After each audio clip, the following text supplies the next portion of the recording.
Greetings, citizens of the world. Tonight, we unmask a chapter from the dark annals of history, a chapter drenched in deceit and terror.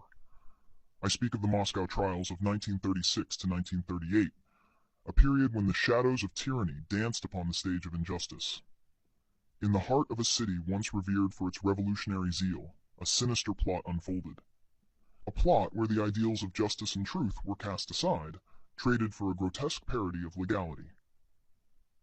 Under the guise of judicial proceedings, the Soviet regime, in its quest for absolute control, orchestrated a series of trials that defy the very essence of fairness.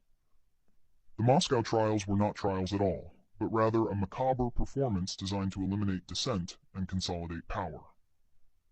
The first trial in 1936, known as the Trial of the 16, saw prominent Communist Party members accused of conspiring with foreign powers to undermine the Soviet state. Among them, the old Bolshevik Grigory Zinoviev and Lev Kamenev, once allies of Lenin, were forced into false confessions and sentenced to death. The second trial in 1937, the Trial of the 17, expanded this grotesque charade. Here, the accused included lesser-known party officials and military leaders, like the former commander of the Red Army, Mikhail Tukhachevsky. These men were accused of espionage and plotting against the state, their fates sealed by fabricated charges and brutal interrogations.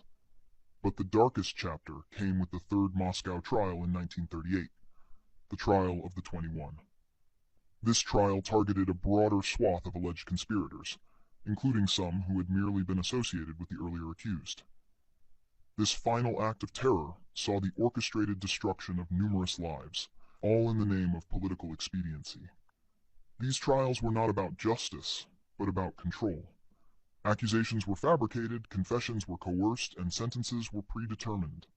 Brave men, who once stood as pillars of the revolution, were torn asunder by the cold hands of political expediency. We remember the Moscow trials not merely as historical events, but as a solemn reminder of the perils of unchecked power. When leaders are allowed to wield their authority without accountability, when justice is but a mask for oppression, history becomes a record of suffering and betrayal. But let this be our resolve. We shall not be cowed by tyranny. We shall not let the echoes of injustice from the past define our future. For in every corner of the globe, from the echoes of the Moscow trials to the halls of our own governments, we must remain vigilant. We must remain fierce in our pursuit of truth. As we stand together against the encroaching shadows, let us remember that freedom is a flame that must be tended with vigilance and courage. The trials may have been a dark chapter, but they are but a chapter. The story of humanity's quest for justice is far from over. So rise, rise, and remember, in the face of tyranny, in the grip of injustice, we are the light that will pierce through the darkness.